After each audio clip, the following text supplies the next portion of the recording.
Very unfortunate event happened to me. I got scammed. I was duped. That period I felt emotionally downcast. I choke you down just like a pill. Hey lovelies, hello, welcome back to the channel. If this is your first time here, you are definitely welcome. My name is Toslamgt. It's Toslamgt with the Tesla. I'm a lifestyle YouTuber based in the UK, and I share with you guys my journey since moving to the UK. Without further ado, let's get straight into the video. So guys, on today's video, I'm going to be sharing with you everything you need to do on arrival to the UK, what you need to know, what you should avoid. Towards the end of today's video, I'm going to be sharing with you guys a story time of an experience I've had, which I would like for you guys, my beautiful subscribers, to experience. So yeah, first things first, you need to get a SIM card once you arrive in the UK. It's important you have a SIM card because that way you would have like the appropriate number to fill in when making application, because once you make an application they'll ask for your contact details and you don't want to put your Nigerian number while filling in your details. It's very important to choose a good SIM card that has like a good network coverage in the area you're going to be, so you're not going to have to deal with the hustle and tussle of network palaver. Some of the SIM cards I know of are 3Mobile, GiveGav, Vodafone, O2, and some others. So just make sure that you do your research well to know which SIM is best for you. Also, there are two options. You can either decide to be like buying credit on your SIM monthly, or you decide to do a contract plan where you have like either a maybe 1 year plan, 2 years plan, dependent on what plans are available for you and what suits you best. The second thing I would say is make sure to get your BRP, which is your biometric residence permit. When you apply for your visa, there's usually a place where they ask you to fill in like an address. The post office you fill in is where your BRP is going to be taken to. So once you have received your visa, you get a letter attached to it. That letter is what you show to them at the post office before they give you your BRP. Your BRP is like one of your major means of identity in the UK, so it's very important that you keep it safely. The next thing I'll talk about is opening a bank account. First and foremost, you're able to open a bank account online like Monzo or Revolut, and you can just do this by having your email address and your house address that you'll be filling in. So once you make this application online, you download the app and you fill in the application, they will send you your ATM card in about 5 days or less. I'm not sure how many days to be precise. Once you have your ATM card, then you know that you can fill in the complete your application on the phone app, and voila, you have a bank account. So after you get that already, the next thing you should be trying to do is getting a physical bank. Those are banks that are stationed around, like you can walk in, a bank you can easily walk into. In order for you to open a bank in the UK, what you need is a bank letter from your school and your BRP as a means of identity. So what you do is you make an application on your school portal to download or to get a bank letter. The bank letter is what you use to prove that you are a student of this university. So after you get that, you go to the bank, you make your application, and you open a bank account, and voila, you get a bank account, and they will send you your bank ATM card. Also, I like to state that it's very important you get your tenancy agreement from the housing agency that you book with. This is like going to show the agreement, the contract between you and the housing agency you must have booked with. Now I'm going to be speaking about the sponsors of today's video, Amber Students. Thank you to Amber Students for sponsoring today's video. Amber Students is a platform where you're able to book accommodation as a student in the UK. The accommodations you get from Amber Students are usually close to the university. Every accommodation you get is bill inclusive, which is very important. You do not want to be spending some extra bucks on paying utility bills such as electricity bill, heating, water, TV bill, and all of that. So what it means is that when you see an accommodation on Amber Students, whatever amount is written there is what all you have to pay. There's no extra charges required to be paid. Every accommodation you get an Amber Student comes with 247 security, so you'll rest assured that you have security personnel who are going to be on ground for you, and understand that this is very important as our security is paramount. Most of the accommodations you get in Amber Students come with study area, gym, cinema rooms, the common room, gaming areas, and so many other options. You just need to ensure that when you're booking your accommodation, you check for the different options available on the particular place you'd like to book with. I have a house tour. If you haven't seen that, you should check it out, so just you can see like catch a glimpse of what the kind of accommodations you get with Amber students look like.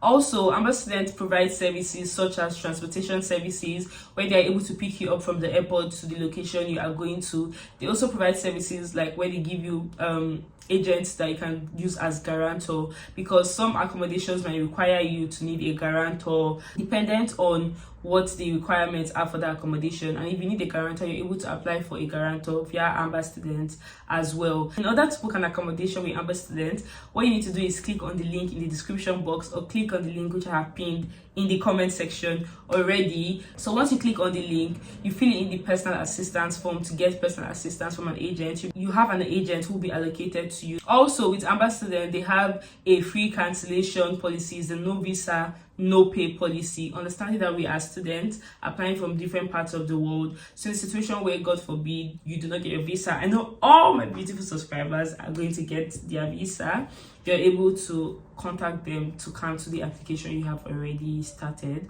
at no cost whatsoever. So guys, please make sure you book your accommodation through Amber Student using my link. I have so many people who have booked through my link, and I'm so grateful for each and every one of you. Also guys, if you are in the UK and you've been watching my video before coming, please let me know in the comment section. You guys, please, let's start doing ourselves. Let's hype ourselves up. It's not easy. You started this process from Nigeria, you've been watching the videos, and now you're here in the UK. A huge round of applause for you. I'm so proud of each and every one of you. I've even had some people who have seen me outside and be like, hey, I watch your videos, I've just come to the UK, and it's just so wholesome knowing that everyone is already like going after their dreams and moving and doing what they need to do. It's just so beautiful to see. Yeah, so guys, I'm just going to go right back to the next point of today. It is very important that when you are settled, you get your school identity card. You can either make the request online or having to go to the university. I do not know how it's going to be at your university. Every university is different. And your school ID is very important. But just before I say why, let me say something very important now. So you guys, you are able to pay for your accommodation using Form A. Some people do not know this. And what's important is you have all your documents. You have your tenancy agreement. You have the housing agency bill, every document that you would require to fill in to show that you are a student and you are staying in a particular accommodation, which is why you need to pay using Form A, because we know that using Form A is cheaper than having to convert using like a bulky rate. Yes, I said I was going to say something about our school ID card. It's very important you have your school ID card and you know the value of your school ID card. With your student ID, you are a queen. You are a king, you are royalty, you are gold, you are hot cake, you are a speck. I mean it, you are a speck. But actually, on a very serious note, if you have your student ID card, you're able to get tons and tons of discounts. Like so many malls, so many stores give student discount. So if you're going to a store, do not hesitate to ask, sorry, do they give student discount? If yes, well, yes, honey.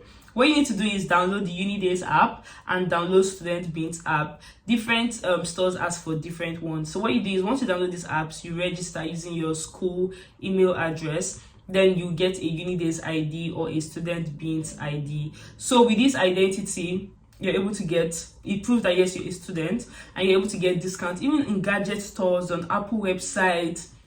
You're able to make a purchase and get a discount. I cannot overemphasize how important this is for every one of you, my beautiful subscribers. So please do not forget to register on Unidays and Student Beans so you can have student discounts. Thank you. Also, it's important that you book for every official letter you're able to on your school portal. There's bank letter, which I have talked about. There's an employment letter, confirmation of study letter. The confirmation of study letter is evidence that you are a student of a university and you're studying this course for this period of time, while the employment letter is letter that some potential employers ask for to show that okay, you're a student and you're allowed 20 hours to work during term time. And sometimes when you want to work longer hours during the holiday, some organizations will ask for your employment letter, which from the university, which will show that okay, during outside of holiday rather outside of term time during the holiday, this individual is allowed to work as many hours, over 20 hours. Sometimes they just need that evidence to be able to give you more hours to work during the holiday. Next thing I'd like to talk about is transportation and how to get it easy for you here in the UK. Google Map is your friend. Very important to know. Google Map is your bestie, but can still mislead you if you do not understand it properly. So it's a process. Anybody that comes to this country and does not miss their bus stop once or train stop once, you are lucky. And tell me what you did. As in, you mean like you were going out alone every time and you never missed your stop? That means you be because I've had the experience of missing my bus stop once. I've had the experience of missing my train stop. I just feel like everybody always will have that experience. Just even if it's once, you might have that experience. But let's not say it's a must anyway. It's not compulsory you have the experience, I guess. But it's part of the Jolly Just Come JJC experience. Anyway, so very important to know for transportation, Google Map is your best friend. So what you do is you go on Google Map. If you want to use the bus, there's the bus, train, or Uber option. So if you want to use the bus or the train, you can go on Google Map and put in the postcode of where you want to go to, and then you click on directions. It will break down to you every bus stop you need to go to, every train station you need to go to, what the bus number will be. If you're going to be using the bus, it will show you the bus stop. Some bus stops will have letter like AC, AB, AV, so it's important to know what particular letter, so you go to the right bus stop and you do not miss it. And it's also important to know the exact bus number you need to go into. And once you're in the bus, you'll be looking at the breakdown of every bus stop before the final bus stop that you're headed to, just so you do not miss your bus stop. Just be looking at the stops. So when it says getting to your stop, press the bus stop button. Go to the poles that have bus. It's a red button, I think. So go to the poles that have the button. Press it so that to notify them that you are about to stop in this particular stop that is coming up next.